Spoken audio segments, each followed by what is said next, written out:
How many people are there in the whole Bible? Like 60 or something, maybe, right? Interesting. And that's the entire 2-3 billion Christians, and all the Christians who've ever lived came from that teeny remnant that he used. Welcome to the Bible in 1 Year podcast, brought to you by two Brits and a Bible. Today is day 244, covering Ezekiel 9, 10, 11, and 12. I feel like in the interest of holding you accountable, you said 44 there, like an American, so cut that out. I apologize, people. 44. Thank you. Also acceptable, 44. Yeah, that's fair. It's either got to be proper or geezer, but not American. Fantastic. Two geezers and a Bible. All right. So Ezzy, we go straight with Ezzy instead of Ezekiel. I love this channel. Ezzy 9 verse 4.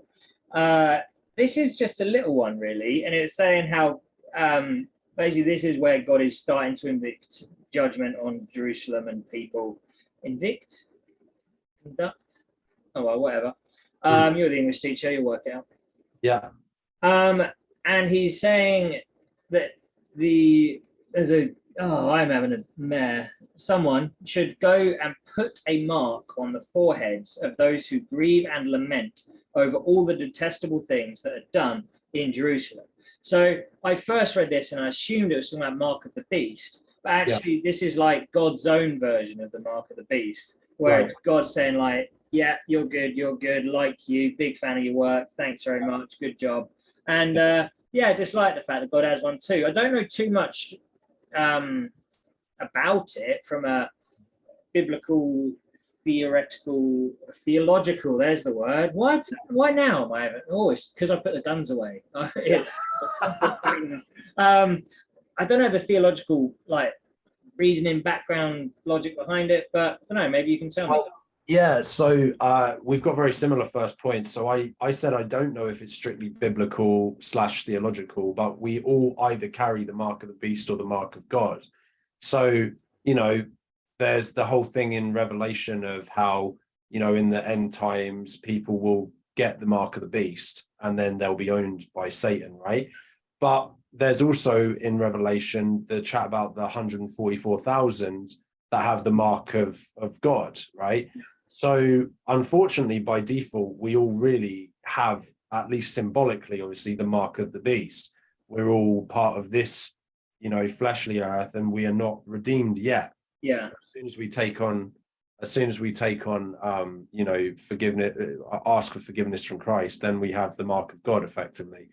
So it's all symbolic. But the other thing it reminds me of is Passover, right? So in the same way that the lamb's blood was put over the door frames of the Israelites so that the angel of death wouldn't kill their firstborns, now there's a mark being put on the people who are going to be passed over in the tragedy of like everyone dying.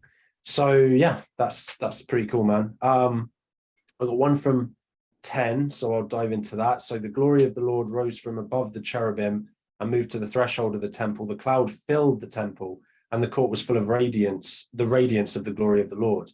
So that's Ezekiel 10 verse 4. It reminds me of God's glory in the tabernacle. So you were saying the other day about how we haven't had much chat about clean and unclean. Yeah. We also haven't had much chat about God's glory filling the temple anytime recently, right? And again, I think that's part of the consequence of the Israelites just being so bad, worse than the nations around them. The temple been destroyed when they got taken out of Jerusalem, because they're no longer in Jerusalem and Israel. Good point. Yeah. I couldn't tell you off the top of my head where this temple is actually, but my point, wasn't it? Not in his head, that seems harsh, but it was all a vision that God took him and showed him these things. Or am I wrong? Yes, I think you're right. Yeah. So, but either way, we haven't seen a temple filled with God for a long time. Is my main point, and links back to the original Exodus. Valid, very valid.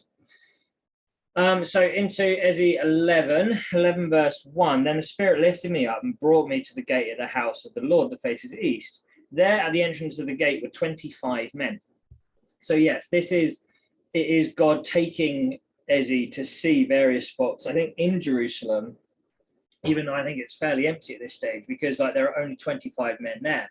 And basically, I see this as, this was after, again, they were all taken out to become slaves in Babylon, but there were a few that were left scattered. And I just see these few that were left as basically like slumlords in an abandoned city.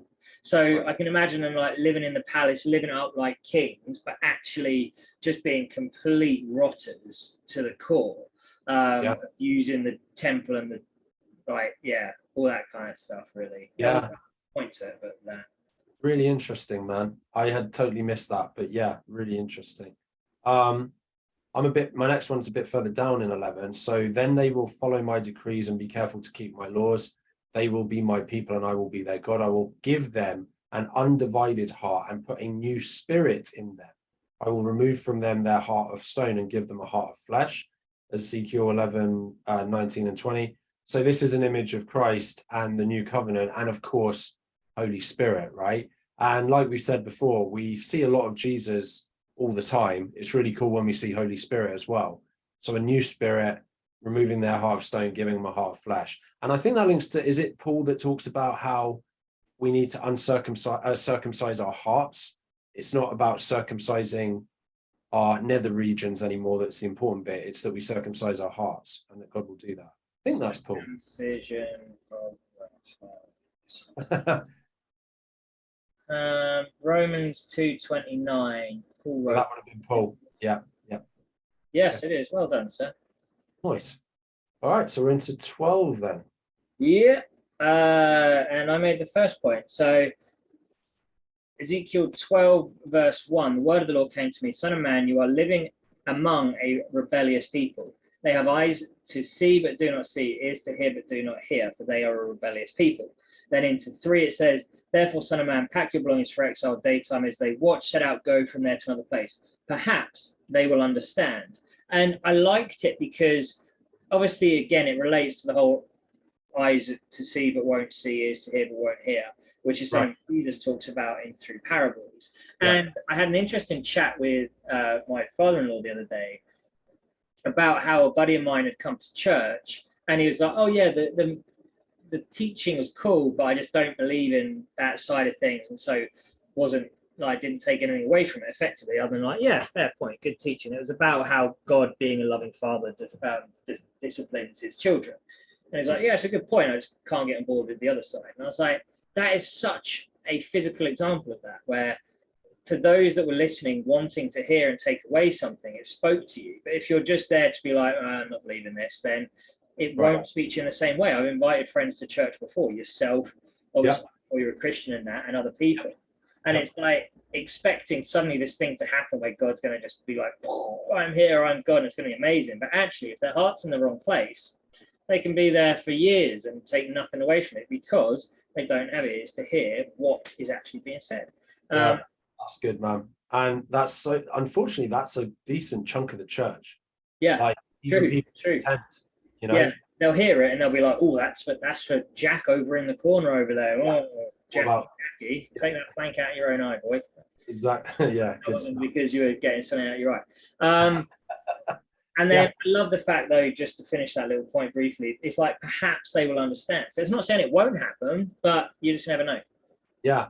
Well, that to me is another like little nugget that suggests, because there's two thoughts, right? There's the free will idea that God has given us complete free will and we get to choose. He offers himself, he offers to give us life, but we choose whether we do that or not. And then there's Calvinism that says God chooses and it's out of our control. Yeah. So perhaps they will. To me, seems like it's your choice, right?